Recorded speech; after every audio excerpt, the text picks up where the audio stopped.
Graça e paz, igreja. Nós somos muito gratos a Deus por esta rica oportunidade que Ele nos concede de mais uma vez estarmos aqui, assentados em torno da palavra de Deus, para dela aprendermos um pouco mais. Hoje nós iremos dar continuidade à nossa série de estudos baseado no Evangelho de Mateus. Hoje nós veremos Mateus capítulo 27, do versículo 45 até o versículo de número 56. Este bloco que tem por título A Morte de Jesus, a sua morte ali na cruz do Calvário. Nós vamos então orar ao nosso Deus, clamando para que Ele permita-nos, nos dê então este privilégio, esta honra do Seu Espírito Santo nos conduzir aqui neste momento, e que Ele traga crescimento sobre a Sua própria igreja. Oremos ao Senhor.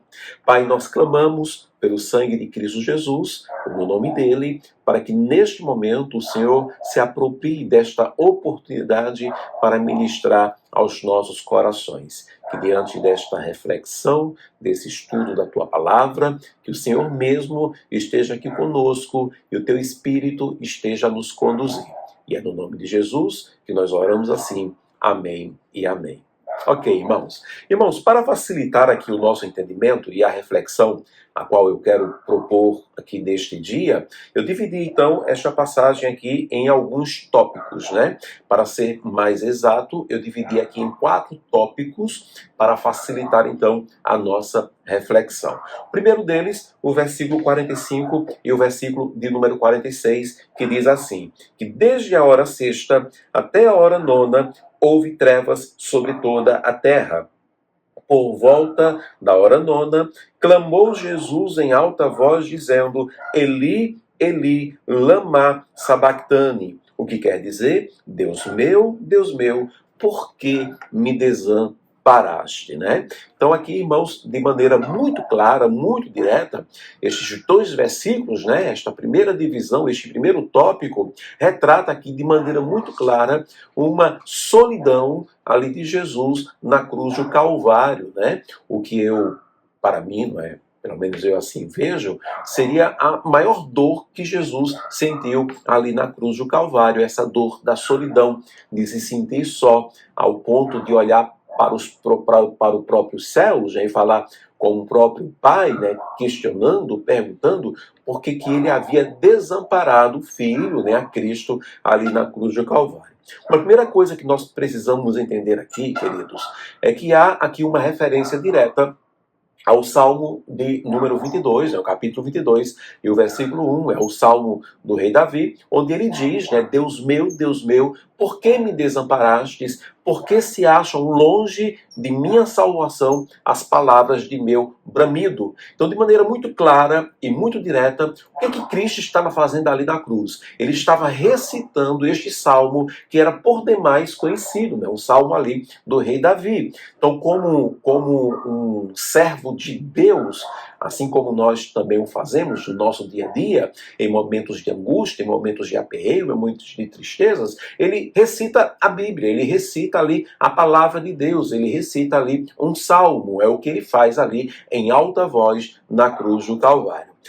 Uma coisa que nós precisamos entender aqui, em segundo lugar, além desta recitação do texto sagrado feito por Jesus, é que aqui há uma exposição de maneira muito clara também, muito evidente, de que há sim sentimentos em Jesus, Jesus, ele era e é o próprio Deus, mas ele também era ali um homem, 100% homem. E como homem, ele tinha seus sentimentos. E ouso dizer, como Deus, ele também tem os seus sentimentos, Sentimentos que refletem exatamente o seu estado de espírito. Efésios capítulo 4, versículo 30, chega a afirmar, não entristeçais, ali as palavras de Paulo, o Espírito de Deus, Então o Espírito de Deus, ele pode se entristecer, como também nós sabemos, por muitos versículos bíblicos, que o Espírito de Deus ele pode se irar, o Espírito de Deus ele pode se alegrar, e até mesmo, como foi no caso de Jesus, em alguns momentos ali dos evangelhos, ele chorou ali, entristecido,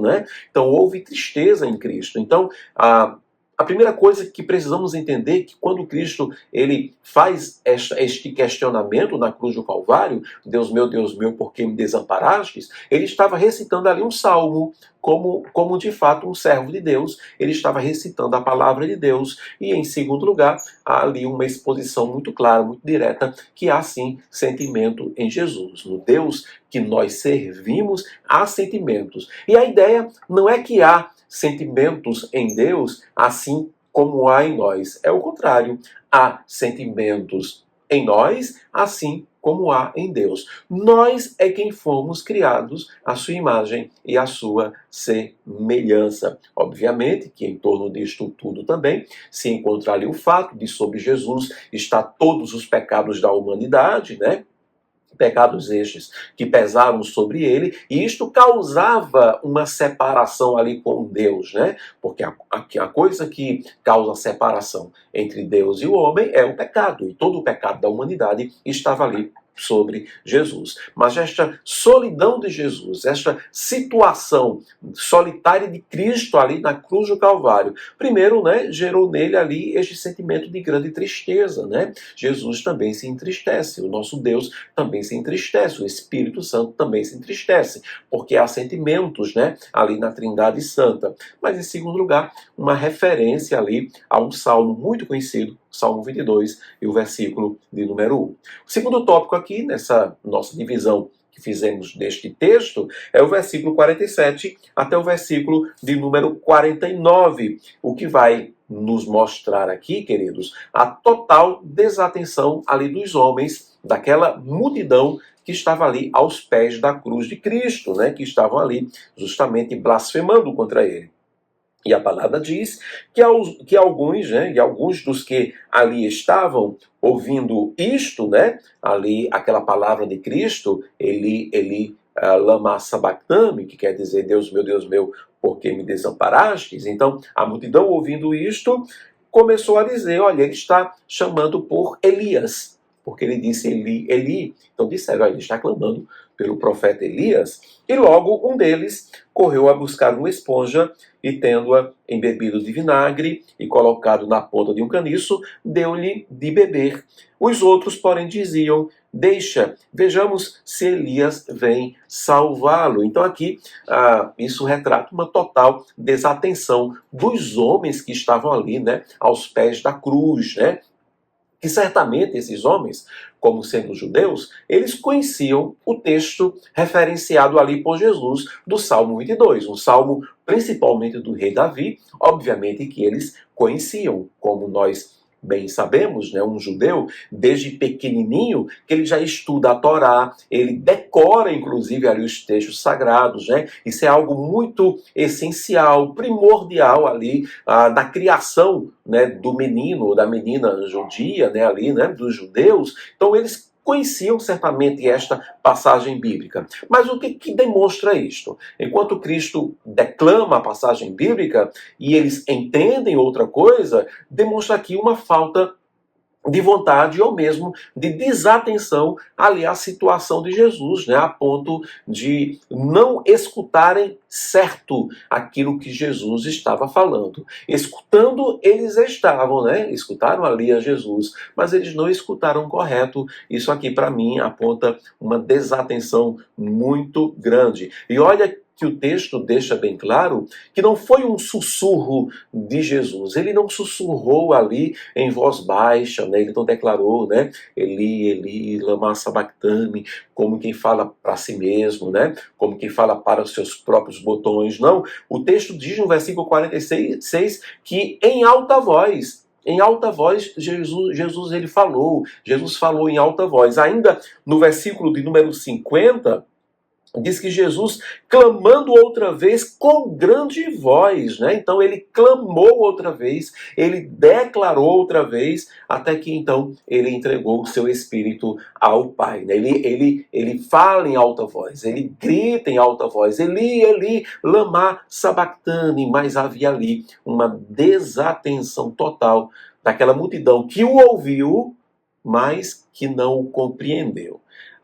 E essa desatenção pode de fato levar alguém a destoar a palavra de Cristo, como aqui foi o caso, né? No caso aqui, foi uma euforia. Aquela multidão estava eufórica, estava alegre, né? Porque estavam ali crucificando a Jesus, porque ali para eles era como se fosse uma festa, né? Como nós vimos na última semana, quando falamos da crucificação de Jesus, quando a multidão, que também era pecadora, que também falhava, claro, eles crucificavam alguém, e esse alguém era condenado, na visão deles, pior do que eles, isso trazia um certo alívio para a alma e para o espírito dos homens. Eles estavam eufóricos em verem Jesus ali sendo crucificado. E a euforia, esta alegria, trouxe a desatenção. Como também poderia ser uma tristeza. Muitas vezes a tristeza que o homem sente rouba a atenção dele da palavra de Cristo. Muitas vezes é a raiva, muitas vezes é a desilusão, é a depressão. Nós ouvimos a palavra de Deus, mas muitas vezes essa palavra ela soa conturbada na nossa mente por causa de uma série de sentimentos que nós podemos estar sentindo ali naquele momento. E foi exatamente isso que aconteceu ali com esta multidão. Cristo falou a alho e eles entenderam bugaios, né? Embora tenham ouvido, porque Jesus falou em alta voz. A terceira divisão aqui, então, né, deste texto, né, o terceiro tópico, seria do versículo 51 até o versículo de número 54, e aqui, para mim, fala-se sobre uma decisão tardia.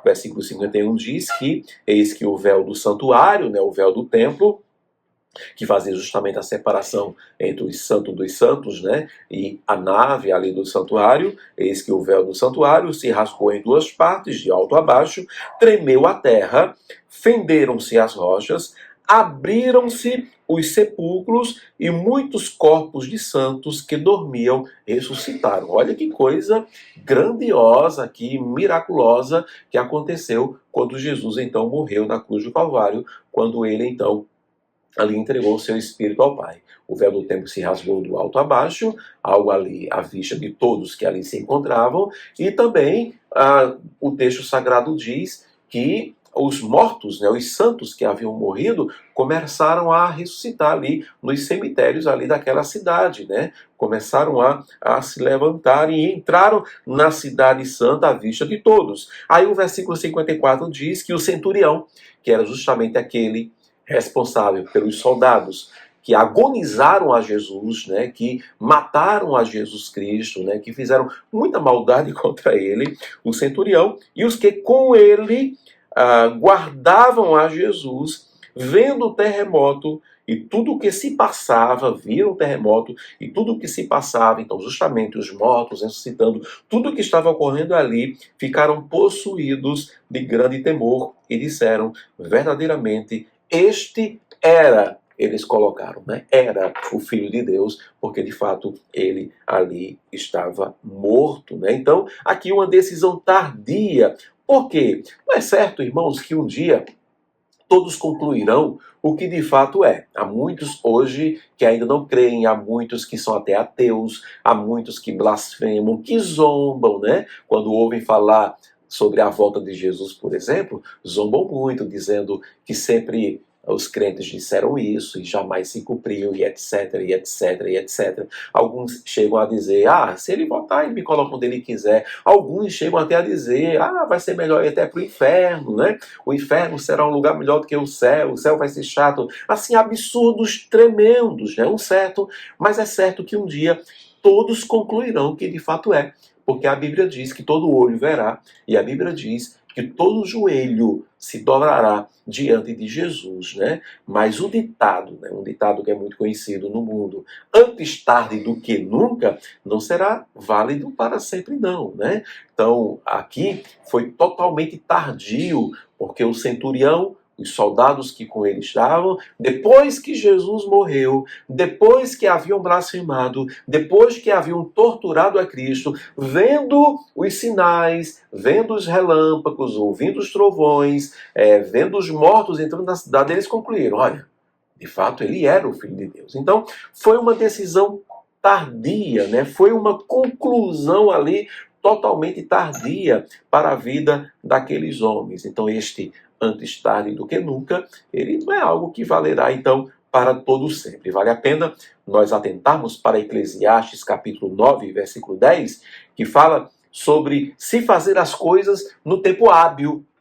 Se fazer as coisas, né? Se tomar as decisões, se fazer as coisas no tempo que existe, é um tempo hábil, né? Ali está escrito: tudo quanto te vier à mão para fazer, faze-o conforme as tuas forças, porque no além, não é? Para onde tu vais, não há obra, nem projetos, nem conhecimento, nem sabedoria alguma. Tem que se fazer aqui, né? Em tempo hábil. E ali, o centurião e os soldados, eles concluíram algo que era um fato, mas concluíram tardiamente, né? Na visão deles, Jesus já estava morto, tanto que eles colocam no passado. Verdadeiramente, né? Eu reconheço agora que ele era o Filho de Deus. E o quarto tópico aqui desta divisão, que eu estou propondo, né, nesse texto bíblico, é do versículo 55 e o versículo de número 56, fechando aqui, que diz que estavam ali muitas mulheres observando de longe, eram as que vinham seguindo a Jesus desde a Galileia para o servirem. Entre elas estava Maria Madalena, Maria, mãe de Tiago e de José, e a mulher de Zebedeu. Perceba aqui, só mulheres seguindo a Jesus, mesmo assim, de longe. Então, o que eu percebo aqui? Uma coisa muito óbvia. Eu percebo aqui a ausência dos discípulos de Jesus, né? E não só a ausência dos discípulos de Jesus, como a ausência de basicamente todos quantos foram ali curados, né, assistidos de alguma forma por Jesus. À exceção de João, né, que nós vamos saber um pouco mais à frente, né, que João ele se achega depois ao pé da cruz, juntamente com Maria, a mãe de Jesus, e há aquela palavra de Jesus, né? Jesus ainda ele ainda ali vivo na cruz do Calvário, ele olha para João e diz: filho, eis aí a tua mãe. Ele olha para a mãe e diz: mãe, eis aí então o teu filho. Então, confiando a vida de sua mãe, Maria, nas mãos de Jesus, que era o seu discípulo mais achegado, o seu discípulo amado. Então, é a exceção de João. Mas, nesse momento específico, temos que compreender que Jesus aqui estava só. De longe estavam as mulheres, mas aqui ele estava só. Os seus discípulos estavam próximos, até porque Jesus mesmo havia dito em Marcos 14, 27, que naquela mesma noite ele disse: todos irão me abandonar, porque as escrituras dizem: ferirei o pastor e espalhar-se-ão ali as ovelhas. Ele declara que todos os seus discípulos, de fato, iriam abandoná-lo, né? Podemos então concluir aqui que é necessário ir com Jesus até o fim. É óbvio isto. Mas quando o fim chegou na vida de Jesus, todos o abandonaram, né? Imagine que uma semana antes havia uma grande multidão ali proclamando Jesus como rei na entrada da cidade. E aí, uma semana depois, na sexta-feira, essa mesma multidão estava gritando: crucificam, e todos que haviam declarado que estariam com ele o haviam abandonado, né? Todas as vezes que eu leio essa passagem bíblica, eu me pergunto onde estavam todos aqueles que caminharam com ele e que também foram curados por ele, né? Onde estava Lázaro, né? Onde estavam ali os ex-paralíticos, onde estavam ali aqueles que foram alimentados por ele, onde estavam ali aqueles que foram curados por ele, os cegos que voltaram a enxergar, os endemoniados que foram libertos, né? Não estava ninguém ali gritando para que o libertassem, para que ele não fosse crucificado, etc, etc e etc. Então aqui eu me apercebo muito da ausência dos seus discípulos. E Marcos capítulo 13, versículo 13 diz: aquele, porém, que perseverar até o fim, esse será salvo. Então há uma necessidade de se perseverar e ir até o fim, ainda que este fim seja um fim de morte. Então essas 4 divisões nessa passagem tão conhecida por nós, que tem por título A Morte de Jesus, e que me trazem essas reflexões que eu gostaria de compartilhar então com a amada igreja. A primeira delas fala sobre a solidão de Cristo na cruz do Calvário e que há um sentimento em Jesus, há um sentimento na Trindade Santa, tanto que nós podemos, inclusive, entristecer o Espírito de Deus. A segunda reflexão fala sobre a total desatenção dos homens, quando a euforia levou ali aquela multidão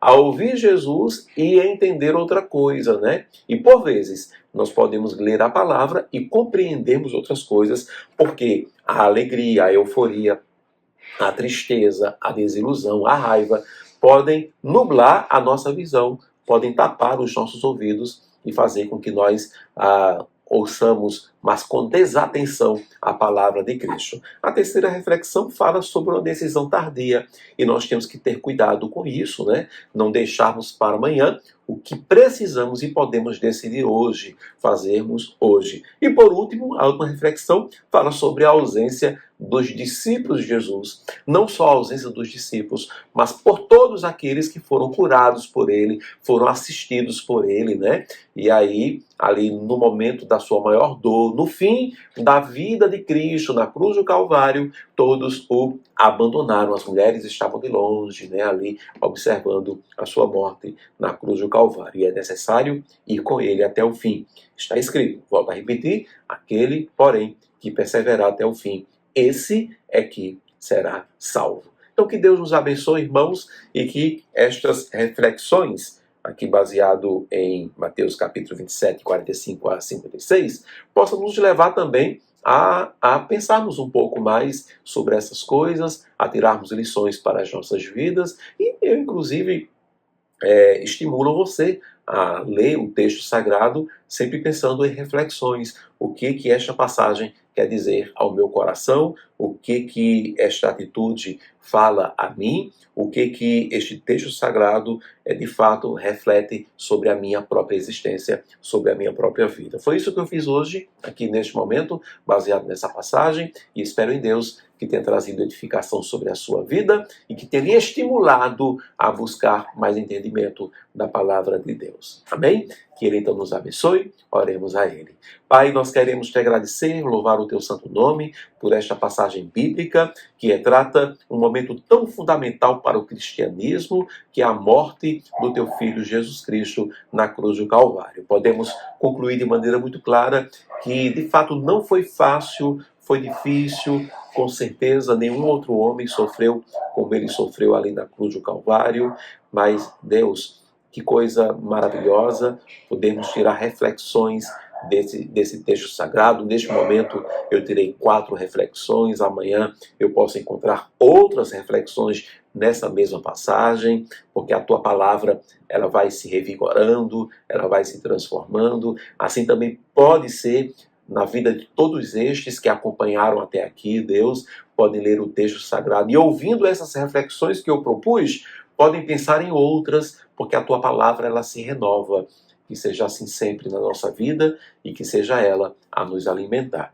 E nós clamamos assim em favor da tua igreja, Pai, em favor das nossas próprias vidas e em gratidão a ti pela tua palavra e em nome de Cristo Jesus, que morreu, é verdade, mas vive e reina para todo sempre, porque ele ressuscitou.